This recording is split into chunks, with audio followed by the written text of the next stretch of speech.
எனக்கு அவள் தெரிந்தவன். எனக்கு அவள் தெரிந்தவள். என்ன வேணாம் செய்யலாம் என்று நாம் நினைப்போம், மற்றவர்களையும் நினைப்போம்.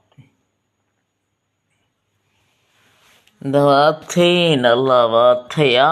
அப்படி என்றால் நம்பிக்கை தரும் வார்த்தை, நல்ல வார்த்தை, அன்பான வார்த்தை. இதுதான் உண்மை. ஓ, அப்படியா? எல்லாரும் மோசமாக இருப்பாரா என்றால், தீர விசாரிக்காமல் முதல் முறையாக நாம் நட்பை யாருக்கு வேண்டியும் வைத்து கொள்ளலாகாது. தீர விசாரித்து எனக்கு தெரிந்தவன் என்றாலே என் அம்மாவுக்கு தெரியும், என் அப்பாவுக்கு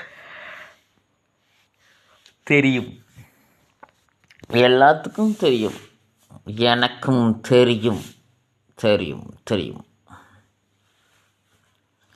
பலவிதமான பிரச்சனை நம்மை சுற்றி அடிக்கும். தெரியாது.